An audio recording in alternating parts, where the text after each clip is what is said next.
like I said, if you have specific things, I'm happy to connect you within, I'll say, the morass of state government and make that happen. In terms of working with my committee specifically, what I'm asking is that I can't, if we let the committee be seen as a think tank, we fail.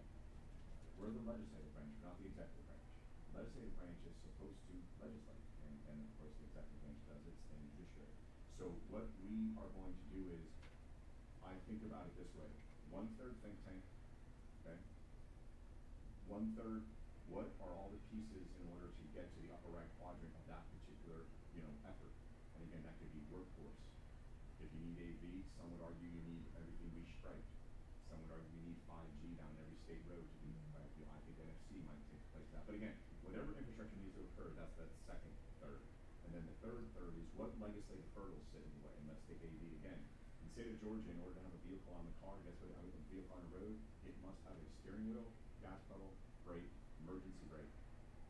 There isn't one of the manufacturers that I've spoken with that want any of those things in their cars once they get to class 5. Because let's face it, you all are going to be doing your computer, eating your sushi, eating your steak dinner, you ain't going to be paying attention to the road. So why would we even give you the right to just oversee the computer? Because you're not going to suddenly grab it and get it out of a problem. It will do it. The other thing is the expectation is a child being born this year will never drive a car. So let's assume that child just wouldn't even have the skills to drive it, even if we put the wheel, the gas pedal, and the brake in. So we need to change the law so that a vehicle can be on the road in Georgia and not have to have those things. So that's just an example of that third. Okay. Q&A. Thank you so much also for spending your time speaking to us, and it feels really refreshing to speak to someone who's so grounded and cares about these issues and is approaching it in such a data-based and fact-driven way. It's really... Some people call me boring for that. Well, I really appreciate it.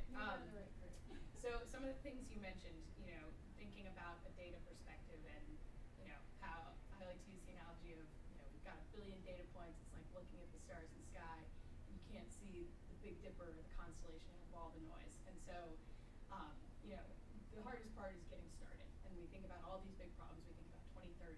We think about how do we start and how do we get there. And so a couple of things I heard you mention, looking at Medicaid costs, looking at individualized plans from a data perspective in education and in upskilling and providing those individualized plans, looking at patterns of recidivism, and maybe looking at ways to optimize and save money with thinking about things in sustainability, like compute resources, for example.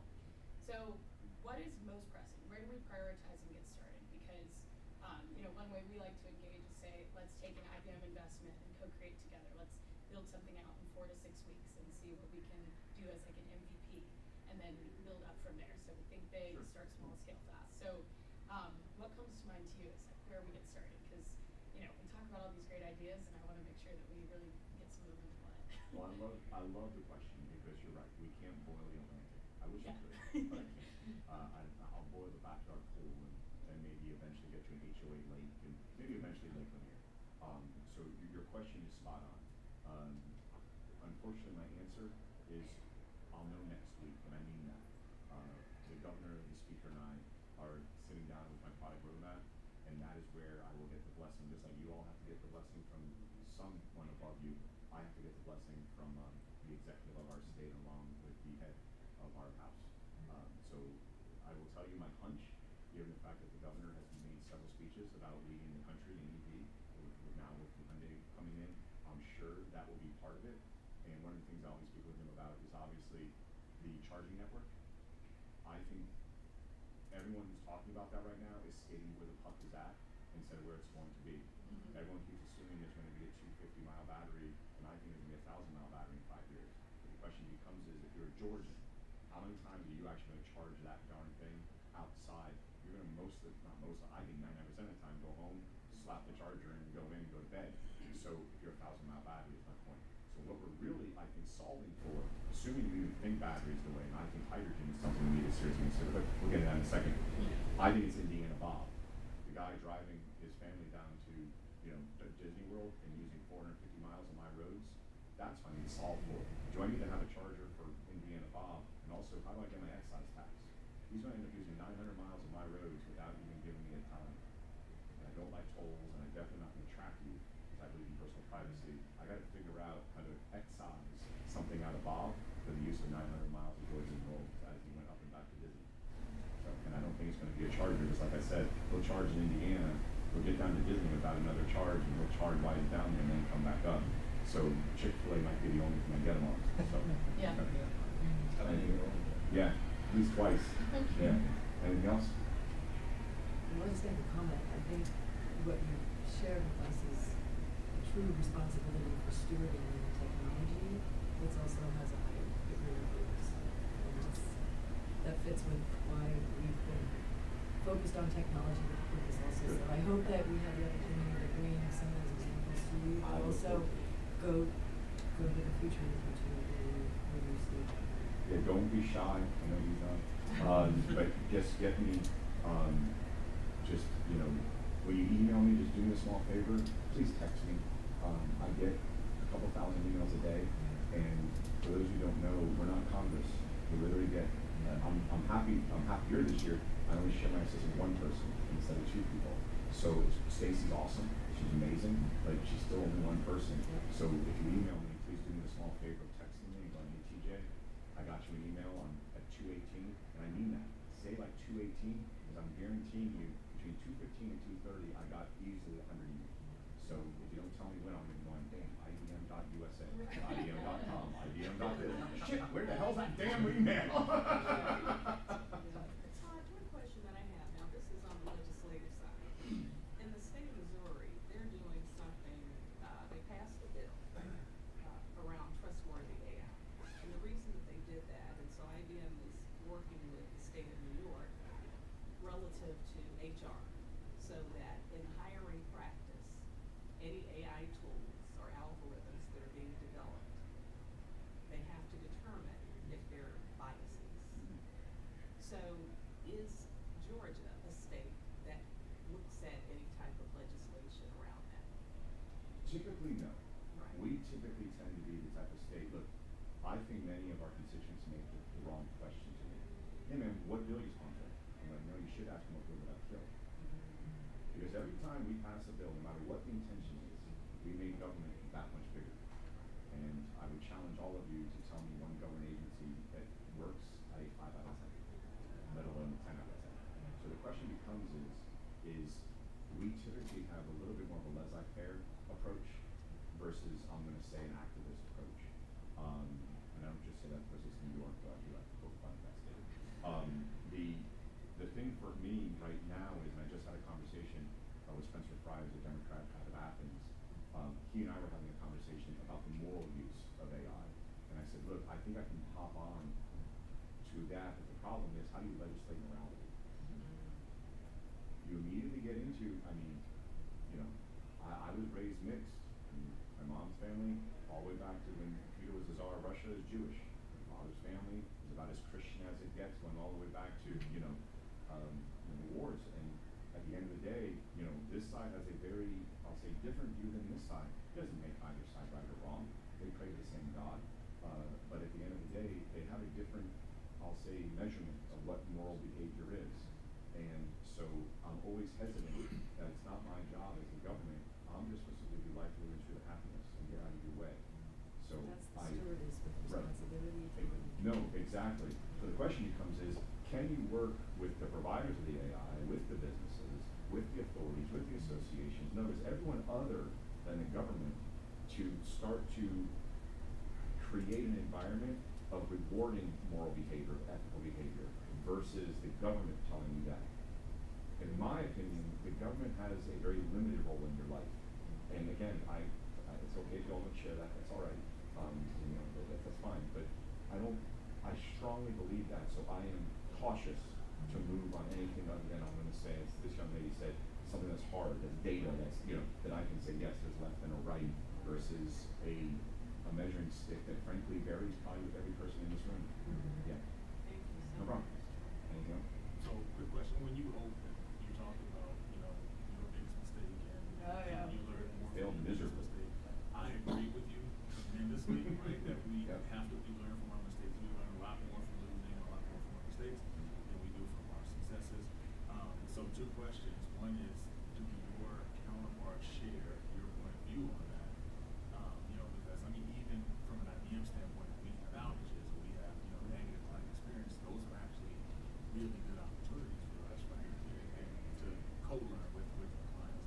So do your counterparts share your point of view there, and do you have time to actually share with us what the biggest mistake was? Sure. The first one on the counterparts, I have 235 other General Assembly members. I can't speak for all of them, but I would tell you, you would be surprised by the heart of all of them. They are good people. Yeah, there's bad apples, but I'm sure there's bad apples at IBM too.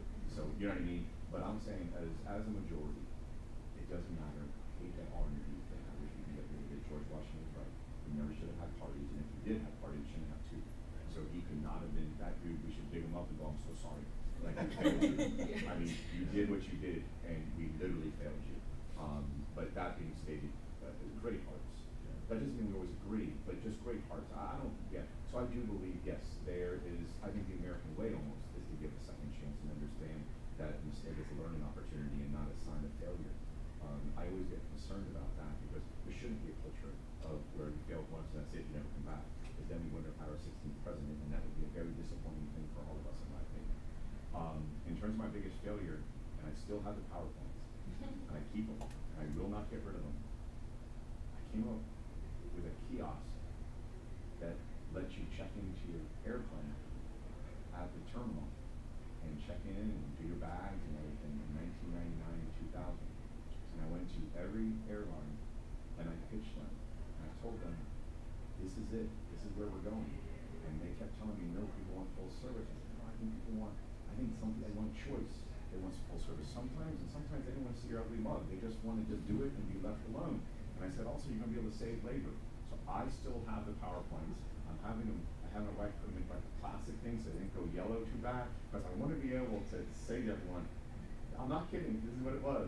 So it's funny, we failed miserably. I mean, just literally, I couldn't get any airline to buy into it. Then I moved over to big box retailers, because at that time, as you know, it was 99 and 2000, the internet was primarily like, I call it brochureware. It wasn't really doing what it does today, obviously. And I said, these guys got to hire. So I created a kiosk called Hire Octane, H-I-R-E, Octane. So I thought that was a good play on words. And I went to all of them, and I was like, I'm telling you, put this in. You don't have to do paper applications anymore. They're going to walk in and they're going to put their name and blah, blah, blah.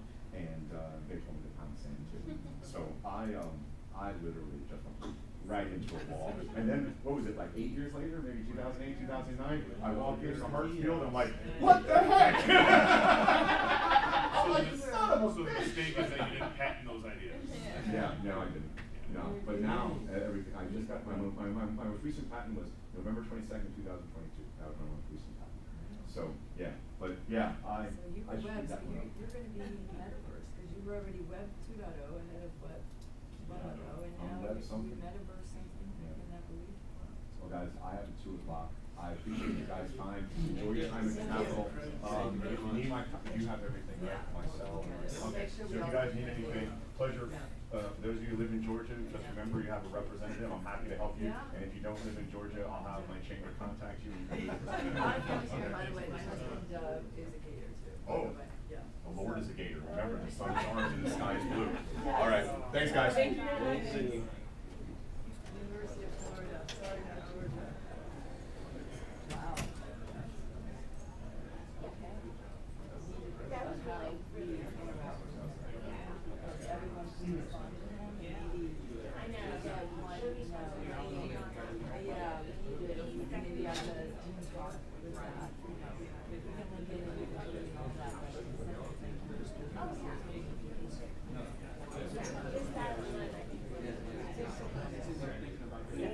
Back to that.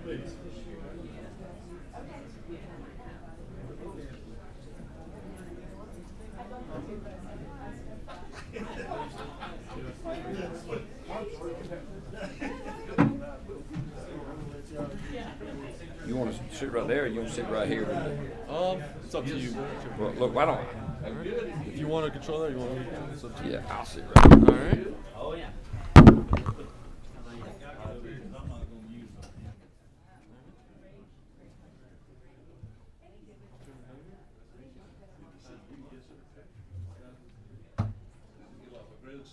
Patrick,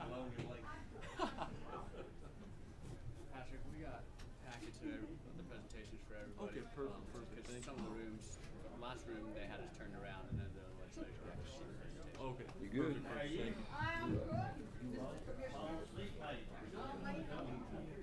Of course.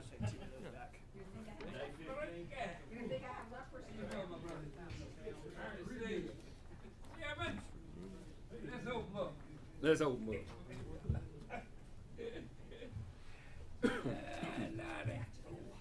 How are you? Oh boy, what is it? Good to see you. We're good. Oh, it's good to be seen. Charlie, nice to meet you. Thank you so much. Oh yeah, I got you. Thank you, man. It made me feel good. I've been working on this. I've been working on getting on this committee for a long time. That's right. That is not a problem. It's all right.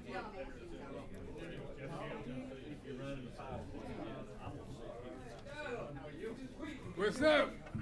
Man, Dewey. I figured you and Al were catching all the fish. hey, That's right. I need to come over here and get some of this fish. man, We catching the fish. You know, Representative Bruce. Nice to them meet you. all. Nice to meet you, sir. He's staff in this Sir. committee. All right. Representative Williams has been sharing Ain't been training. Ain't been training. I'm too scared to come down there and get the like it hot time. Ain't no invites going out. I ain't get on the committee. If I can get my own. We got meetings going everywhere. Yes, sir. How you doing, young man? What's your name? Well, Patrick. Where What you time from, is it? man? From Gwinnett County. All right. The best county in the world. Can he shoot? Never heard of Hey, it. you're young enough to be a great shooter. Never heard of All it. right, here we go. Is everybody there? I know we've got meetings going on everywhere, all over the Capitol. So we're gonna get down to business if y'all don't mind. And if If, we do, what happens? Long as Representative Williams doesn't start smoking the cigars I gave him, we'll be all right. You the man. That's right. If y'all don't mind, we're gonna open this thing up first with Vice Chairman Dunn, who's gonna say a prayer for us. Thank you, Mr. Chairman. Here. Heavenly Father, we thank you for this day and thank you for your blessings. We just pray that you bless our families, watch over and protect them while we're away. Lord, keep us in mind of clarity when we think about the bills here. Help us to do what's right for the people, the constituents who elect us. All these things in Jesus' name, amen. Amen, amen. We've got one quick measure of business that we're going to take care of. But first, I want to go around and let everybody introduce themselves real quick. But we've got one new member on the committee. And there he is waving, Mr. McLean. We want to welcome you and tell us a little bit about yourself. Hold That's on. enough. What number are you? That's enough. That's enough. We're good. Okay. Thank you, Mr. Chairman. I am Representative Dewey McLean. I moved to Georgia in '78. I'm a former Atlanta Falcon. I'm a former fisherman. No, not really. I'm glad you said formal. Yeah. And thank you, Mr. Chairman, for allowing me to be on this committee. I've been trying to be on. I've applied for this committee for ever since I came in 2013, and so I really feel honored that it has taken me 10 years and to get on this committee, and I just I'm glad that I can be a part of. I left pro football. I worked for the city of Atlanta, and then I rose up to become the Deputy Commissioner of Parks, Rec, and Cultural Affairs in the city of Atlanta, that's kind of why I thought that I could add a little bit, because I did come out of Parks and Recreation and Cultural Affairs. So, and I do like to fish. Well, good. Well, we're glad to have you and look forward to all the new ideas you're going to bring us. Maybe. We'll see. Thank you. Thank you, Mr. Chairman. Thank you. All right. The first order of business that if you open up your folders, we need to adopt our rules. And we did make the new ones, but everything's right, but the names at the bottom didn't. They're changed on one form, but they're still here. We will change those, but we need to adopt the rules. We've got John LaHood as vice chair and Dominic LaRicchia as secretary. And on here, and we need Vice Chairman Donahue and Jesse Petrie is our secretary. So here's the, I'll pass this one around if y'all want to look at it just to see that'll be the one we'll go off of. But y'all take a minute just to look at those, and then I'll see what the will of the committee is.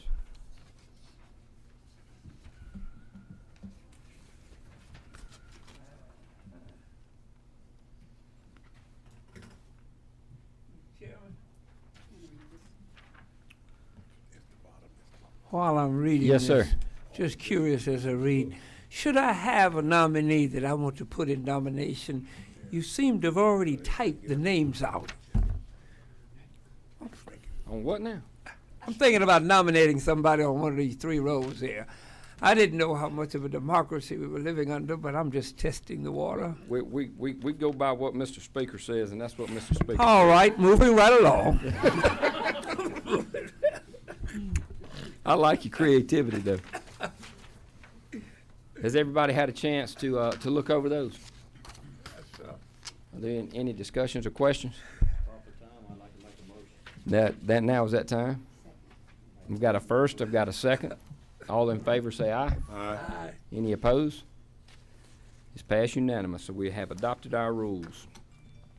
Next week, we're gonna start taking up some legislation. We finally, have some bills in the hopper, and we're gonna start taking a look at those, but today is one of my favorite meetings we always have. We've got our staff over there, and I just wanna say we've got one of the best DNR staffs in the entire Hear, country. hear. And I think we would all acknowledge that, and I just wanna thank y'all for everything y'all do, not only for our state, but for us as legislators. Y'all go above and beyond, and I can't thank you enough. We've got Commissioner Williams and Colonel Bernard, and I'm going to kind of let them introduce their staff, and then I'm just going to kind of let y'all have it, Commissioner. All right. Come on. It's 2. 2. Is it 10? It says WIT 2. It's not blinking. Is that better? Is that better? Yeah, use mine. I'll use Representative Williams. I was former member of the Williams Caucus when I was in the House. I'm telling you. Well, Mr. Chairman and members of the committee, thank you for allowing us to come today and talk about DNR for new members and maybe a little refresher course for some of the more senior members on the committee. About 14 years ago, I was in Kansas deer hunting when I got the call, and came home and I talked to Pam about it, and we decided to do it. I stress the word we. So I get back home, and some of you know what a burn barrel is. All you rural folks, standing around a burn barrel with my friends. I break the news to them, and it was mixed. You know, you got to know my friends. But first question I got was, can I get a gator tag? I'll tell you a little bit about my friends. And as you know, we have 1,000, we issue 1,000 tags a year and have about 20,000 applicants. But the second question was really quite telling, even though it didn't dawn on me right that minute. They asked me, when you gonna get your badge and your gun? And I thought about that, and I said, well, a lot of people associate DNR just with game wardens, and they are great. They're the oldest state-sponsored law enforcement division, agency in the state, and they do great work. But they are 200 of our 2,200 employees at DNR, and so hopefully after today, even I back in the day when I ran, respected game wardens, not almost said ran from them.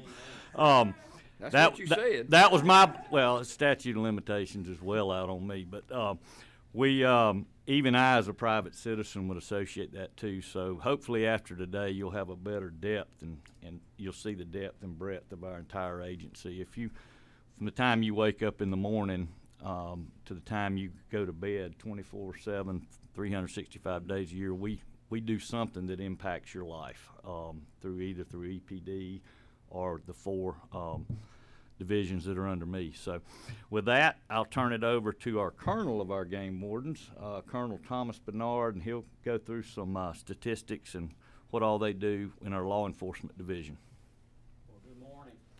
Morning, Colonel. Afternoon, rather. Had to get up early this morning for Law Enforcement Appreciation Day, so I'm still working on some calls. Well, we appreciate y'all. Thank you. Thank you. I just want to clarify that while we were founded in 1911, I was not the founding member.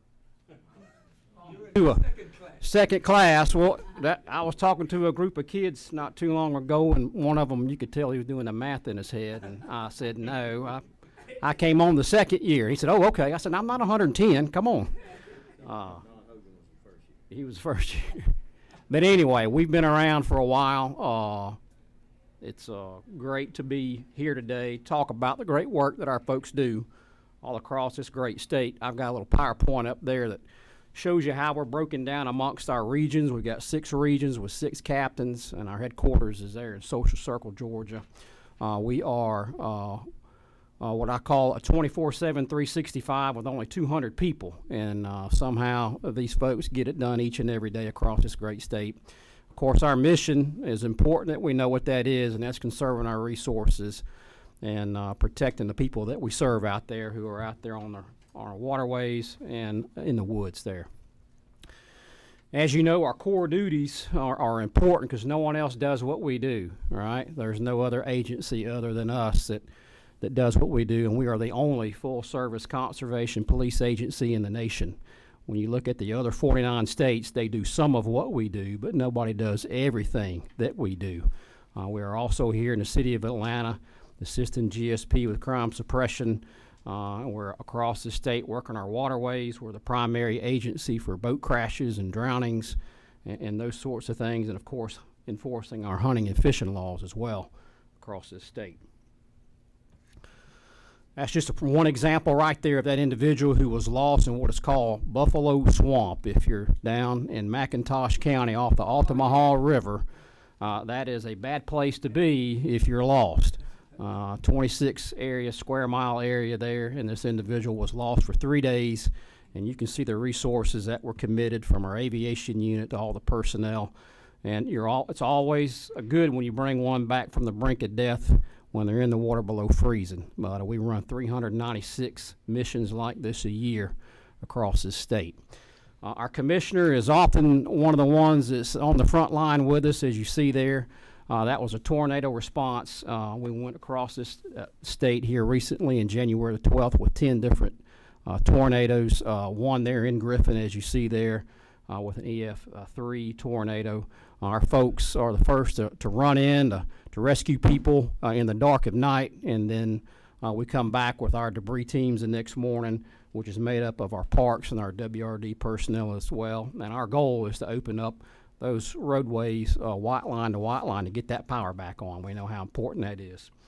You see some of the stats for our waterways. We stay busy. That was a crash that was on our coast down there just recently. There in the Wilmington River. It was a 5-person fatality. We have a specialized unit, critical incident reconstruction team that puts these accidents back together, and we present that to the grand jury for prosecution in the DA's office. But you can see this past year we worked 102 boating incidents, 23 of which were fatalities, and then we did 57 drowning recoveries, and those can last from a single day to sometimes 2 and 3 weeks on those recovery operations. So it takes a lot of manpower to make those things happen. As you know, we are part of the crime suppression detail here in Atlanta, and that's the running stolen vehicle value as of 2 weekends ago, a little over 11 million. And then you see some of the arrest warrants. A lot of the individuals that we come across are out of state. They're not residents of here in Georgia. They come from all over the country. Our Special Operations Unit, they do all the fun stuff, as they say, the aviation, the K-9, and they get all the ATVs and the UTVs and all the specialized equipment. This group was called in by Chief Sherbaum and the mayor here in Atlanta to assist there at the Atlanta Training Complex. And I can tell you, I've been here for a while, over 30 years. It's been good to work with the mayor and the chief here in Atlanta. We have a great working relationship with them and the State Patrol as well.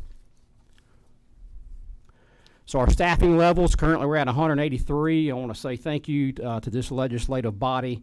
You found additional funding last year for us to hire 17 more. They're currently in the academy, and we expect them to graduate in April. They seem to all be doing well, so they're over 3/4 of the way through, so fingers crossed, and we'll have them out on the road there in April. So we appreciate that, appreciate our governor's office and the commissioner as well for getting that done for us. This is where they'll go. You can see in green. We still have some other counties there in orange that we don't have anyone in those as of yet. We're hoping this new class we'll have cranking up here in July will be able to fill some of those vacancies there. Any questions? Yeah, so we are higher than we ever have been. We're somewhere around 13.5%. Historically, we've been around 6 or 7. What you're seeing is we're 30th in the nation. When you look at other conservation agencies, we rank 30th in starting salary, and so we're losing folks to these other states like Florida, South Carolina, and so they're leaving. You get 2 or 3 years in, and they're gone. It cost me $150,000 to put one through the academy, so it's a big investment, and we want to work hard to keep them. All right, so is that Dewey, is that you, 9? Yeah, thank you very much, Mr. Chairman. I guess my question say, I guess training them is one thing, but what's the starting pay? I mean, So we're at 46,000. Yes, sir. Most states are moving towards the 55 to 60,000 range on their starting salaries. do you see yourself, Mr. Chairman, do you see yourself losing ours to other states? Yes, yes, sir. Right now, Florida and South Carolina has a higher starting salary, and then we're also losing them to our cities here, right, around the Atlanta metro area. So, here's the thing: is their retirement's portable, and so when you have a portable retirement, you're obviously going to go where you make more money because it's 401k, and they see that these young folks coming in, they're smart. When I came on, I wasn't looking at retirement necessarily. I don't know how far I was thinking down the road, but they do the research, and they know what they're signing up for. Yes, Thank sir. you. Thank you very much. Thanks, John. Yes, sir. Anybody else have any questions? Okay, what are you? 7. Chairman Petrie. You got me. Thank you, Mr. Chairman. And pardon my delay. Our committee meetings are all back to back. I leave one and run here. So I wanted to, while the Colonel was here, I wanted to ask him a question. So on the coast, Yes, how's sir. our staffing on the coast? I know you've got some recent new hires, and I want to know how your recruiting is going on the coast, because I will tell you, my philosophy is this. I was a large employer. I employed, over 1,000 people in my career. Yes, sir. And I always believed it is better to have better paid. You can have fewer people if you get the best people and pay them well. Agreed. Than just to have a myriad of folks that aren't doing anything. It's very important that our departments have the best and are able to retain the best. You got some great staff on the coast, but tell me a little bit about the staff on the coast. Right, yes, sir. So there's my map there. You see in green, that's where some of our new hires are going. Our vacancies are there in the orange. We look at what I call a sphere of influence. What can we do internally to keep our folks? We've changed up off-day schedules to help that out. We, through Commissioner Williams' leadership, we've opened up more off-duty for our folks to make money, and so that's helped us keep folks. But you can only do so much, right, as you said earlier. But along the coast there, we're doing really well, and we've struggled there in the past. But we got great leadership down there with Captain Hodge, and I think you'll see that those gaps there in the orange, we're hoping to be filled with this next graduating academy. Thank you, sir. Thank you. for all you do for the coast. Y'all do a fine job down there with limited resources. Thank you, sir. All right, let's see. What? Don't leave me yet. Quick question. Yes, sir. I think on one of the slides, maybe I missed it. It was from some years ago. You had 200 or so game Yes, sir. wardens, and you're Yes, sir. down to In 100. 2001, we were at 251, Uh-huh. and today we're at 198, counting me. Yes, sir. And this state has grown Yes, sir. It to has. 11 Since million. Yes, So sir. that means more and more people are Right. out there. You told us what your feelings were on some of your attrition rates. You really double what you used to be. Right. And losing. I've watched this since I've been in the legislature. The Georgia State Patrol's in about the same shape. We got about Yes, sir. half Yes, sir. the troopers other states around us have, and we pay less money. One day we're going to have to address that, and it can't come from just inside the department. That's got to be addressed by folk who control the money. We can't keep going backwards, and we can't end up with one game warden in a county where you really need 2 or 3. Right. Because folk have to work all the time. They're going to get burned out, and they're Yes, going sir. on. Yes, sir. They can make more money and less work. I mean, Right.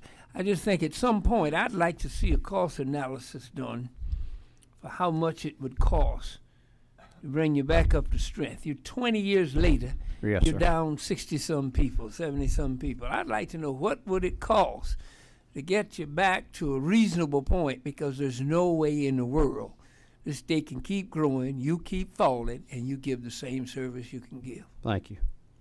Well, I'll be glad to get that to you. Thank you. Well said. Yes, sir. Mr. Bruce. Always good to see you guys. Yes, sir. Always good to see you. You know, I have nothing but positive things to say about your team. Dewey and I, Dewey's signed on with us doing our rodeo that we do for the kids every year, and I really, really appreciate you guys. But the question that I have is that, if you live by the coast, it's easy to see all of the treasures that we have in Georgia around the waters, the waterways and the parks and things. What can we do, because when we do this, Dewey, would you estimate we get about 1,000 kids each year? 1,000 plus. At least that many, all from urban area. And I don't know that they are introduced to the coast and introduced to the treasures that we have. Is there something we can do other than what we're already doing, but is there something we can do to make that information available to kids in the urban areas too? Yes, sir. Commissioner Williams may want to talk about this, about our Leadership Academy. We've got, we just started last year with our inaugural class, and it's we picked 24 kids, and that's not a lot from the biggest stages we've got. But they did a 1-week residency class where they spent 3 days over at Charlie Elliott Social Circle, and then we bust them down to the 4-H camp in Jekyll and learned everything we do, from game warden to bat surveys to right whale studies to sea turtle nesting. It's only 24 because it's a resident camp. This year we're gonna continue it at 24, and then hopefully next year 48. That's part of it. I will let Ted address how many educational programs at what WRD, just a guess, a year? 57,000 last year. Yeah. Students get kind of a conservation message. Yeah, through either going to the school or programs we have at our parks and stuff. But the biggest one, and it's on the coast though, and I hear what you're saying, bring the coast to them. Is in April we'll have our Coast Fest, which is it's a Saturday, and we have between 8,500 and 10,000 people come through on that. It's a big city park in Brunswick.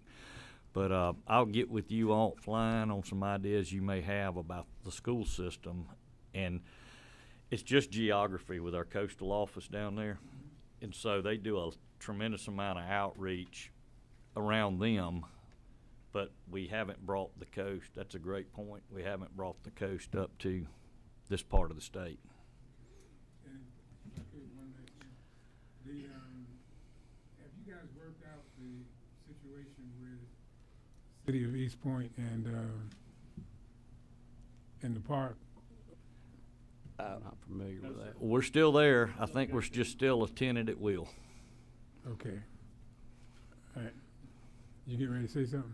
We've not worked it out. We're still negotiating with them. Okay, is there anything that we can do from here to help move that forward? Because the last thing I want to see is for that park to shut down or even diminish in any way. If anything, I'd like to see it grow. Yes, sir. What can we do from the legislature? Anything to help you? Excuse me. That's the answer coming on. It read my mind. City Council of East Point. I need to get updated, to be quite honest with you, on where we're at, and then I will get back Okay. with you on an answer for that. We don't want to cog the wheel, but if there's something we can do to spring something loose, Yeah. we'd certainly appreciate it. Okay, thank you. What Representative Bruce is talking about, and Representative Petrie, I know you'll agree to this, it is a big state. But I don't see taking the coast here. I see here coming to the coast. 'Cause, you know, I can't explain to you how salt water smells. I really can't. I can't. It you can't be you- duplicated. No. Yeah. And you off your boots, and you can't feel the mud of a beach between your toes, 250 miles away. My suggestion is, y'all got all the corporate sponsors in the South, and we got plenty of parking room. I need to start letting them bring some Greyhound bus fulls of people down to have the coastal experience in person.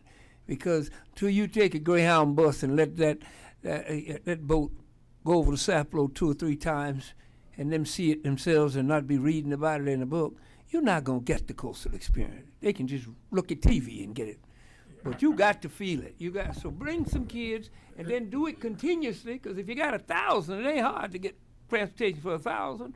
Rotate them. Come 2 or 3 times a year. And we do that, you know, but what we do that, but what I'm looking at is, you know, you got openings in your department. Yes, sir. And, you know, you have openings in other departments. And some of these kids in the urban area just don't get to know what those jobs are, what kind of things that you know, are offering. That's true. So all I'm suggesting is that somehow we introduce them at younger ages to all of the things that happen because of the coast. And you know, because you may have some kids here who just never thought about being, you know, doing the work that you do. Right. And all I'm saying is let's expose them to it, that's all. Yes, sir, and that is the reason we started the Career Academy. We're trying to get them before their senior year to decide. Start sitting down with counselors, and we want them to have their mind made up. And you can imagine the amount of applications we get. We open it up to every high school in the state of Georgia, and there's only 24 slots this year, hopefully 48 next year. So their narrative that they write weighs heavily. We get so our students aren't just picked on their grades. They're scored, and then the final thing is a narrative and actually a face-to-face interview with them. So I wish we could do 400 a year, but it takes a lot of staff to stay with 24 students and take them through what we do in a week's time. Sounds like Representative Bruce has got a project. Go out and get some sponsors. There you go. Well, Colonel, thank you for your time and thank you for what you do. And like I say, we are blessed to have you and your people, and thank you for everything that you do for the Thank you, state. Mr. Chairman. Thank you. Absolutely. Y'all, I need to backtrack. I was severely rude and forgot one thing. This has anything to do with you. I need to introduce the people that helped me put these meetings on. I forgot to do that. Our legislative counsel is Dave Berry. Our analyst is Patrick Mock. And then Nicole Chappelle, Elise Wade, and Mariah Graves from my office. So I just want to say thank y'all. Absolutely. I was terrible and forgot that, and Chairman Corbett reminded me, so thank you, Chairman Corbett. Mr. Chairman, before I call on Director Cowan for State Parks, I hope you all got something on your desk today. The park pass is nice, and we want you to come out and see our parks. So just hang that on your window and come on through. But there's another very important sheet in there in that folder that's just a snapshot of your district with every DNR resource in it, who your local game warden is, how many parks you've got, how many licensed fishermen. We have 750,000 licensed hunters now and 1.2 million licensed anglers. And so it gives you a breakdown of how many hunters and fishermen hopefully that bought a license. We can't guarantee it's all of them, but it's how many legal hunting fishermen.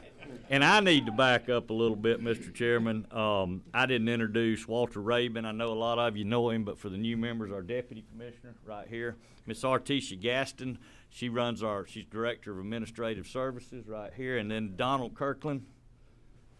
Donald Kirkland is the Director of Government and External Affairs. So, and they do a great job, great team. With that, I'll introduce Jeff Cowan, who is Director of the best state park system in the nation, and also has the oldest state park in the nation in his inventory. Jeff? Thank you, Commissioner. Thank you. Mr. Chairman, members of the board, I'll try to get through this here. Our mission at Parks and Historic Sites is to protect our state's natural beauty and historic integrity while providing opportunities for public enjoyment and education.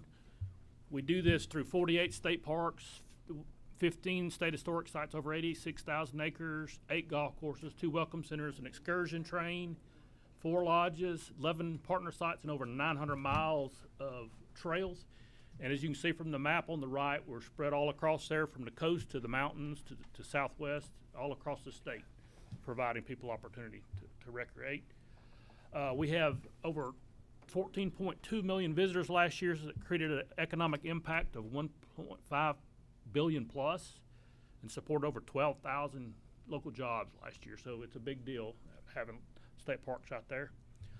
We have cottages, we have yurts, campsites, lodges, group facilities, anything you want to go out and spend time and recreate at our state parks. Recreational opportunities like trout fishing in Dukes Creek at Smithgall, walking on a boardwalk at Skidaway, riding a bike at, I think that's Red Top, I believe. At Indian Springs, a nature boat tour at Stephen C. Foster to see some alligators and turtles, hiking at Cloudland Canyon, golfing at Meadow Links on Lake Eufaula or Walter F. George, whichever you want to call it. Walking your dog at Watson Mill, and 3D archery. We have archery at a lot of our state parks. Yes, sir. Yes, sir. It is open, and we have the cabins open. We're working to get the rest of it, the campground and new cabins, working with the Corps of Engineers to get our approvals to work on that. We have a lot of great historic sites in our system. We have Fort King George, which is colonial pre-revolutionary. We have Wormslow, where we had a great colonial fair last weekend. Thank you, Chairman Petrie. We have Spinning. We have Gerald Plantation down in Jones County. We have New Echota, which is the capital of the Cherokee Nation, and Etowah Indian Mounds, all different historic sites all across the state. Our ranger programs, our park ranger programs, to try to get kids to come and visit with us, and we had a lot of big efforts. We had Turn Over a New Leaf as our thing this year. We have welcome campfires, Super Museum Sunday last Sunday, where we free admission to all the museums in the state. Girl Scouts Love Parks, and we have a great junior ranger program to bring kids in and foster them into park rangers. And this shows we had, Commissioner, we had over 280,000 attendees in our programs this past year. We try to train our folks as well. We have a DNR Career Academy the Commissioner talked about. We have manager in training where we take college students and train them to be rangers. We do a Georgia Park Ranger Academy to train them further. They're having that, the fourth one, right now at Franklin D. Roosevelt State Park. We participate in the DNR Leadership Academy with the other divisions. We do interaction management. We even do state park leadership, which is a national training for our folks to get them all up to do it. And this is a picture of the academy that the Commissioner was talking about a minute ago on the bottom right down there, walking on the beach at Jekyll. First Day Hikes is a big deal for us. We partner with all the National Association of State Park Directors. But here in Georgia, we had 47 parks that hosted 51 hikes January 1, almost 1,800 hikers, 5,700 miles. This is a little reverse, but Cullamoky Mounds started it off at midnight on 2023 with a candlelight countdown. No Georgia Bulldog fans were there because they were watching a little bitty football game. But then at daylight on Black Rock Mountain, in our highest state park, they started with sunrise up the mountain as well. So all across the state this year. We're doing a lot of ADA improvements to improve our access. We are doing kayak launches. We got one at George L. Smith, a new one at Hard Labor Creek. We're working on one at Vogel State Park. We've also entered into a partnership over the last couple of years with the Amy Copeland Foundation to provide track chairs. When this was done, we had 10. We've had another one donated, and we had a great directed giving at Weekend for Wildlife to add more track chairs to our system, and we're going to be probably doubling this very soon to get folks out on our trails with mobility, with disabilities of mobility. And they're a great thing to go out. And I was with Amy, who had been in a chair for 10 years, a motorized chair. She'd never run on a track chair. Her first time, she just took off. She's fearless on the track chair. Improvements, thanks to the legislature and the governor and our budget, we've been able to do a lot of improvements to the low cabins, Red Top Mountain Campground, Black Rock Mountain, the Skidaway Island Visitor Center, thanks to Representative Petrie, Magnolia Springs, new bathhouse, and a new group shelter at A.H. Stevens in Crawfordville. Some other things we're working on ongoing, A.H. Stevens, the new campground, Cloudland Canyon, the renovating of those campgrounds, Vogel renovating the campground, new cottages at Chat Bend, Cloudland Canyon, Fort Yargo, George L. Smith, Magnolia Springs, and also a renovation of the Roosevelt historic pools in Warm Springs. And this is a artist rendition of the new visitor center at Amicalola Falls. And we also are doing Wormslow. So we're doing a lot of great improvements thanks to y'all's help with that.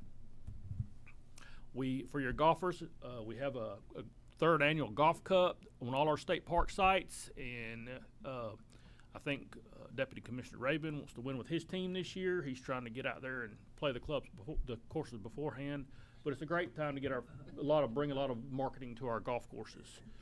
The folks last year got a trip to I think Brasstown was their winning prize. So if you want to go out and play golf at our courses, starting up soon. Our social media is very good, 46 million page views, 330,000 followers on Facebook, and 90,000 on Instagram. We get a lot of information out to our folks. And that's one of our park managers conference. So, and I'd be glad to answer any questions. Mr. Director, thank you, and I want to thank you also. You do a tremendous job. I mean, would it be fair to say that since COVID, our parks have kind of had a rebirth? And I think isn't the traffic consistently up a lot more than it was prior to that? Yes, sir. We're up over 26% in visitation and the revenue going from that, and we believe we're retaining a lot of them. Folks are a little more weather sensitive now, whereas in COVID, it could rain, and wind could blow. They were going to be out there because they couldn't go to a movie or a restaurant, but they're still coming to us, and we're doing really well. Well, I just want to thank you because I know I've been to a few of them. And I encourage y'all to go see where we're doing a lot of renovations. I mean, it's really, really pretty places, and I know I'm going to push. I think we need to keep trying to renovate all of them and get them on down because I know that the new cabins and all that stuff, they're great. Thank you, sir. Anybody else have any questions? What number are you? Chairman Court. Thank you, Mr. Chairman. The fees that you collect at the park, is that remitted back to the state, goes into the general fund, and we appropriate that back? So there's no debt, and we don't have any dedicated fees as far as.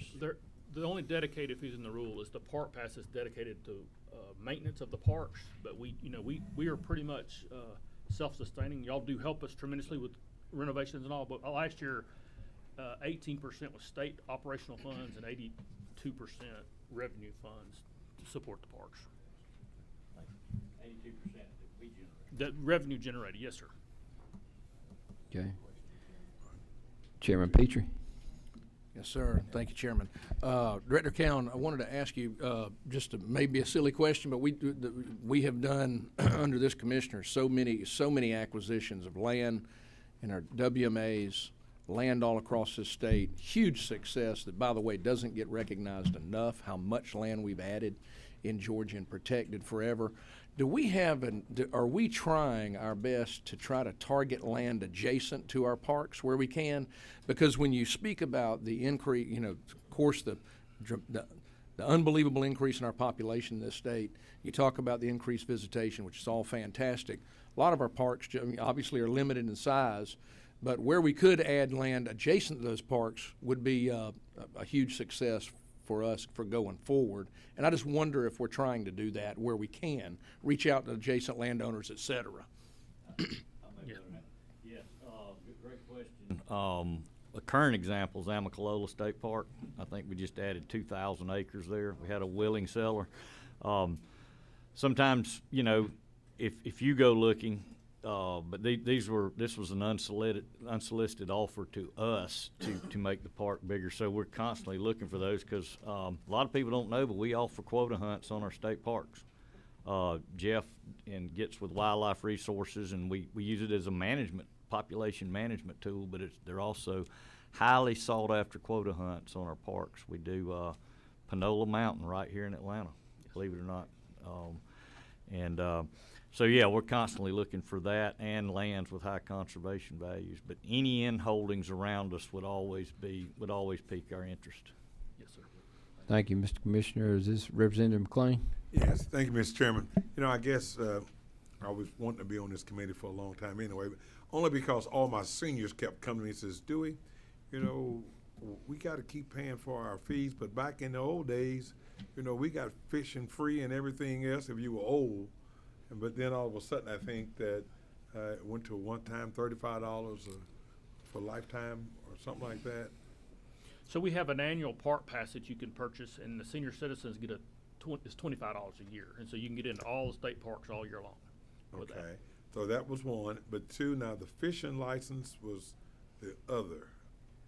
And we still, I mean, seniors there's still a free license for seniors. You can buy in early into that, so there's an offering that you pay $35 and a lifetime, early lifetime. It ties back to our PNR dollars coming back down to the state, and I can explain that to y'all. Right. Well, I mean, I was trying to explain to them, but you know, when you I'll take a shot real quickly because we got some other ones coming up. But the amount of federal dollars that are collected through the Pittman-Robinson Act and the Dingell-Johnson Act, that's for boating and fishing. It's a tax that the manufacturer pays it goes to Washington, D.C., 10% on all that equipment. We get to draw that down based on the amount of licenses we sell. I'm a veteran. And so a lot of times people say, I want veterans or this constituent group to get stuff free, but it costs us money. Every time we give a free license away, we lose dollars that Kansas may get or Illinois may get. And it's our Georgians that are taxed to begin with, so let's do what we can to bring down. The law says we have to charge for the license. We just it can't be free. So we've gotten some licenses way down there. We got a one-day shore-based fishing license. It's like $6 or $8. Yeah, just, you know, for guests that come to Jekyll Island and stuff. So we're a little cautious about, let's let this group in free. Let's let this group do this free. And again, I say that as a veteran, and there's no bigger constituent that I appreciate the most. But sometimes we just have to be careful, or we'll find ourselves down the road. As Jeff said, if you're running back in 8, just parks, no fault of this body. It was bad times for everybody, but just the parks budget got cut 38% in 1 year, in one budget cycle. And so they were charged with going out and running them like a business, and 82% is, I hate to toot Jeff's horn too much, but 82% is a pretty good lick for state government to be Amen. Self-sustaining. Thank you, Mr. Chairman. And Dewey, I'll tell you more about that, but once people know that, understand it, and you can explain it to them, most of them have no problem with it. Well, they did, and I kind of explained it to them that, you know, that we had to pay for services, but it was just that, you know, when how people fell in, you know, I guess it was like 3 months before, you know, that John got it free, but then 3 months later I had to pay, so it's like, you know. Bad timing, right? Yeah. Right. There you go. Chairman Knight joined us. Do you have a comment, Chairman Knight? Well, just to follow up, and I don't want to belabor the point, Mr. Chairman, but Representative McLean is right, and what you're hearing is right. And when people actually understand that when they went out and, in this case, bought a fishing rod or a reel or lures or whatever, and that there was an excise tax that was paid on that by the manufacturer, and again, that person is passed down, and when we buy those things, we're actually paying it, okay? That if you don't get a license, you're basically giving that tax away, and to the commissioner's point, it goes back up to the big bucket, and all those folks that in other states that are and do have a license, so you can be counted, because that's how they allocate it out. You know, it is the fishermen and hunters are the original conservationists, and that is the mechanism by which we do it. And it goes back to what? Teddy Roosevelt. It's about 90 years. I think the bill's almost 90 years old. It is the most perfect user pay system that has ever been developed in this country. And I would tell you that we don't want to do away with it. We want to make sure that we're continuing to put it back in our resources and our conservation. So it's a good story to tell. Many people don't know it, though. Thank you, Mr. Chairman. Is it Representative Byrd? It is. Thank you very much. I greatly appreciate it. I just want to say that I had a wonderful tour, probably a lot of hours, and learned a lot about Red Top Mountain. My question is, are we being overrun with deer? Because they're in my backyard now, all over my neighborhood. Is there any way we can... In the right They're coming season. down. Even bucks are coming into our neighborhood and, I mean, eating away. Rarely do you see any buck, but they're there in the daytime now. We do have a managed hunt on Red Top, but that's just a small little part of the whole state, and Ted can talk about that in a moment. Okay. Okay. Well, why don't we? Whitetail I know deer have been a great success story in this state. It sure has. We're getting close on time, and I know some other people have stuff to say. So why don't we let I'll you bring move up on? Doug Haymans to talk about coastal resources. Thank you, Commissioner. Mr. Chairman, members of the committee, happy to be here today. My name is Doug Haymans. I've had the honor of being the Director of Coastal Resources for the last 5 years. I've been a wonderful state employee for 22, and I appreciate y'all keeping me gainfully employed. We're going to talk a little bit about Coastal Resources Division. Our mission down there is to balance the development and protection of coast natural assets. And my running joke that I tell everybody, you know, it's one thing to be a balance, but I feel like I'm caught in a vice most of the time, because coastal development is real. And trying to protect or the balance between development and resource use is oftentimes a tough issue. We have 67 people who do that, and so our other running joke is that we're small but complicated. We have the responsibility of managing the marsh and sand shearing system. We also have the coastal management program and commercial and recreational marine fisheries. The next 4 slides are just going to take you through a couple of those programs without hitting them all, just the highlights. Coastal and ocean management, things like green growth and coastal resiliency. So I'll just give you one example of the disaster recovery and resiliency planning for the 11 coastal counties, and I should have said that. Our area of responsibility is 11 coastal counties, 368,000 acres of marsh, 105 miles of beach, and 652,000 constituents. But the green growth and resiliency and the DRRP plans, think about as a community develops, we want to help them develop their community in such a way that they are building green, and they're building with building codes that are acceptable of things that are changing as they come forward. We also help the communities plan for when the disaster comes, when the hurricane comes through. How do you redevelop after that comes through? A couple of programs within that one. Shellfish and water quality falls within that section. A brief word, we went through a couple of years ago, thanks to Representative Petrie, Chairman Petrie, and we had the shellfish bill that passed. Since then, we've issued 6 new subtitle leases to get aquaculture going, but we're still waiting on the Corps of Engineers, and I'm sorry I can't tell you when they're going to shake loose, but we're close. We will see, again, thanks to Chairman Petrie, House Bill 244, which I guess in the next coming weeks we'll talk with you guys here in committee about, but it's a couple of small issues that we've seen as we developed that aquaculture program that needed to be updated, so we'll bring that to you. Also within that section is marsh and shore management, which is basically the permitting. You think about it, if you're building a community dock, if you're building a marina, a private recreational dock, those sorts of things, you'll need to come to the department for a permit to do those. And of course, when you issue a permit, then you have compliance and enforcement of those permits. In the marine fisheries section, and coastal management marine fisheries are about evenly split, about 27, 28 employees each. A couple of the programs there, research and surveys. Many of you have been to the coast to visit us, have seen our ecological monitoring trawl survey. You've seen our shark long lines, things like that, things that we do on a daily basis. We do data collection also through the industry itself, the commercial and recreational fishermen. We collect data from those guys as well as collect it independently. We also create artificial reefs, both inshore and offshore, and this is my opportunity to give you guys a shout out for the 2016 bill that you passed for us creating the Marine Habitat License Plate. I am happy to announce that in the month of January, going on sale April of 2017, through this past month, we've now gone over the $1 million mark. And so I'm very appreciative of that. That's a solid funding source that is allowing us to put ships offshore, a lot of concrete offshore, a lot of concrete inshore. Right now, we've got 13,000 tons of concrete sitting in the city of Rincon, and this program is paying the $300,000 bill to get it deployed offshore. So thank you guys for that. We also maintain 42 boating Mr. and Chairman, fishing. that's not the new boat the legislature funded That is 2 not. years ago on the top. I hope not. That's artificial reef. We being also deployed. we also maintain 42 boating and fishing access sites in those 11 coastal counties.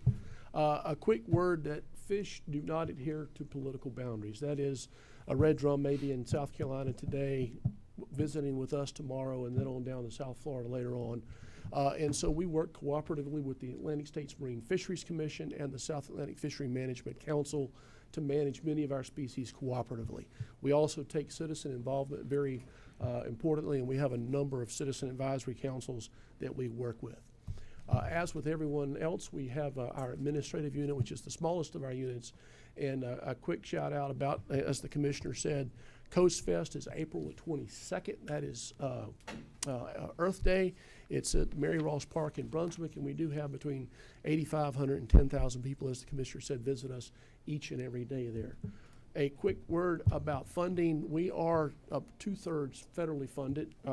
Our state budget is roughly $3 million, and the rest of it comes from about 20 some odd federal grants that we manage each and every day.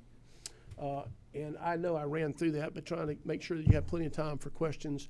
If I could, for just 1 second, take off my DNR hat and put on a former 4-H'ers hat, because I am a Georgia 4-H for always and forever. And Representative Bruce, there are 2 fantastic 4-H camps on the coast, on Tybee Island and on Jekyll Island. And they run programs year-round for kids all around this state. I encourage you to get some of your kids involved in the 4-H program. Today is 4-H Day at the Capitol. And so you'll see lots of green around the Capitol. They do a fantastic job. With that, I appreciate the time. Thank you. Thank you so much, and you do a great job, and we really appreciate what you do for us, too. All right, next I got Ted Will. Ted, you to got answer all the deer questions. What do I got? Chairman Blackman walked in back there. You got 6 minutes. All right.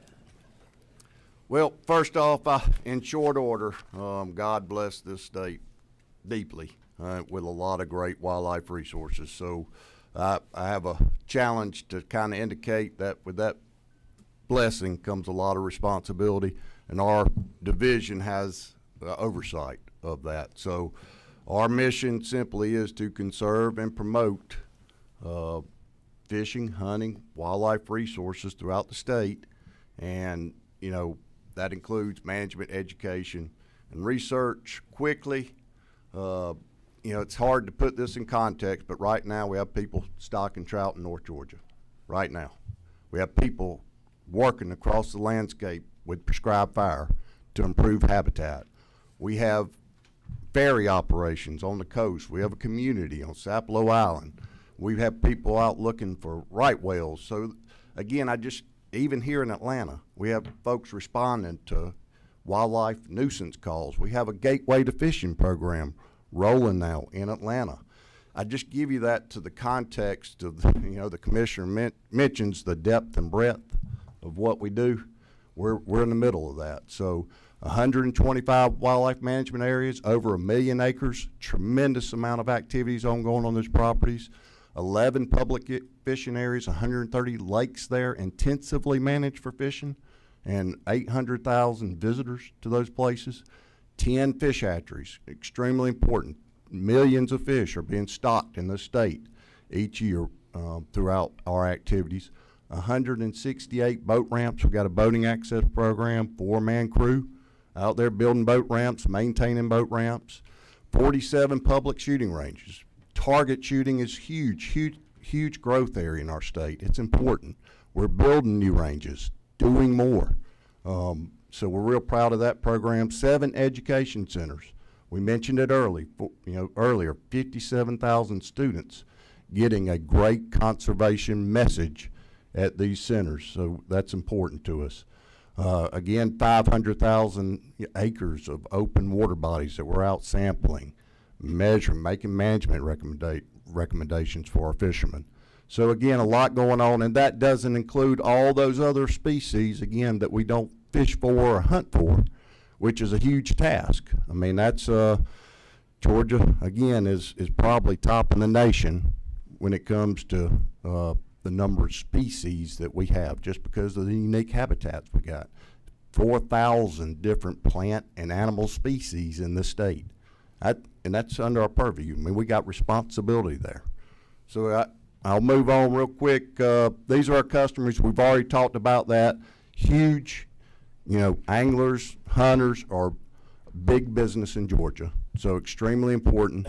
Around $7 million on average every day spent in the state for hunting and fishing retail expenditures.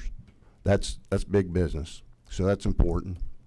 Our funding, we've already talked on it briefly, but the largest amount of funds that we expend are federal dollars. That's how we work. It's federal dollars, and then hunting and fishing license revenue is generally what funds our division activities. So that's that user benefit, user pay model. We do have other revenue coming in through a lot of various sources. Again, that's timber revenue, bond dollars, license plate sales, donations, Weekend for Wildlife, we mentioned that. That was a huge event last week, 2.4 million raised at that event, so we're proud of that. And GDOT, Georgia Department of Transportation, provides funding because they got to get projects on the ground.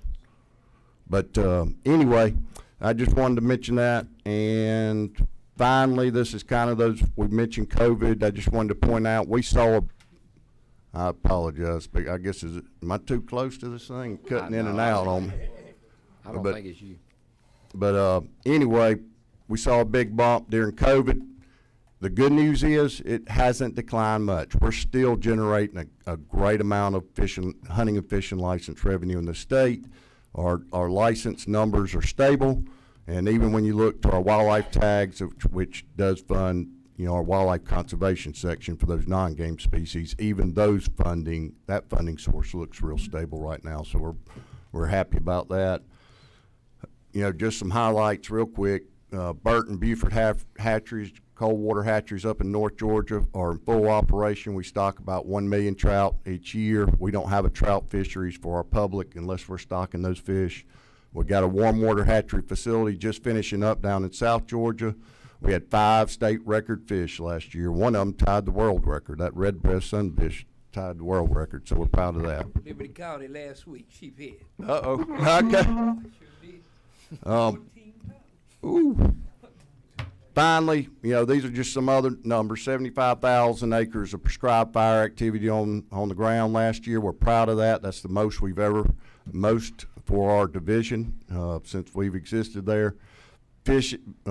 Visitation, our education centers continues to improve. New land, and we got state record for alligator harvest and bald eagle. Great news there. Bald eagle, best nest counts we've seen, and loggerhead sea turtle. So with that, Chairman, I tried to go fast. I know you're on short time. I apologize. Thank you. I got them peering in the door on me. I know we've got to get out of here, but thank you once again. We've got a great leader in Commissioner Williams, but good people make you a great leader, and we've got great people.